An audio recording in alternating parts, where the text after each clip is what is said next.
Quick video going over the Shun Classic 7-inch Santoku knife and the Global G48 18-inch Santoku knife. They're both roughly 7 inches long, as you can see. The reason I'm making this video is because both of these knives are in the same price point pretty much, and at the same time both of these knife brands are very well known. So a lot of times people find themselves trying to choose between these two. Off the bat, let's discuss the similarities. Both knives are Japanese style knives that are handmade in Japan, so there's that. And at the same time, both of the knives have a lifetime warranty. So because they're handmade in Japan and they are Japanese style knives, they also have the same edge, roughly speaking. The Global has a thinner 15-degree edge. The Shun has a little bit thicker of a 16-degree edge, but they're essentially going to be working pretty much the same. And that's really where the similarities end. On to the differences. First off, in terms of manufacturing the knife, you can see the Shun is definitely a much more classically designed, classically manufactured knife.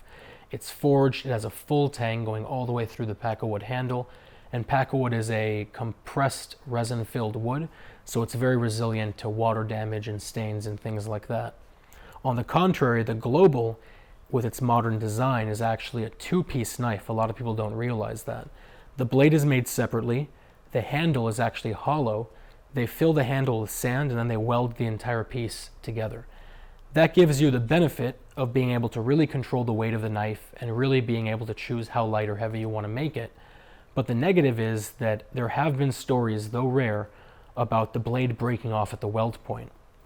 And I think that really when you think about it, that's the last thing you want to have happen while you're working with a sharp knife.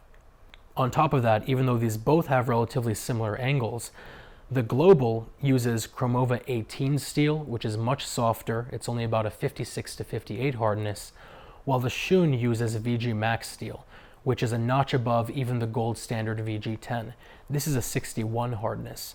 Again, there are pros and cons. On the one hand, the Shun is going to hold an edge much longer, and it's going to resist dulling out because it is a harder edge. The Global, however, is going to be able to take much more abuse because it is softer. But in my mind, I feel that as long as you're using good knife skills and you're treating the knife with respect, you're always going to want to have the hardest metal you can, because that's much less maintenance, much less honing, much less sharpening you need to worry about. On top of that, the Global is just a piece of Cromova 18, while the Shun is a piece of VG Max that then has 34 layers on either side of stainless steel worked into the blade. And that, number one, gives you this gorgeous Damascus pattern, but number two, it makes it extremely resilient to pitting, staining, and rust, just by virtue of having so much stainless steel incorporated into the blade. Both of these knives have lifetime warranties, but the Shun also comes with lifetime free sharpening, which I've always felt is a total deal breaker. The reason is because, as you know, with high-end knives, if you take them to a high-end sharpener who's doing it by hand the way you should be, it's going to cost you about $5 an inch to sharpen, which means both of these knives are going to be roughly $35 to sharpen, and even then you don't really know what the result's going to be. There are always horror stories. With the Shun, you send it to Shun, they look at it, if they see any problems, they throw it away and give you a new knife. But otherwise, you can rest easy knowing they're going to put the exact same angle back on the knife that you fell in love with in the first place. And I think that's a no-brainer, especially considering the fact that it's free. So I'm going to put a link down to both these below. If you guys have any questions or comments or concerns, as always, let me know. Otherwise, I will talk to you very soon.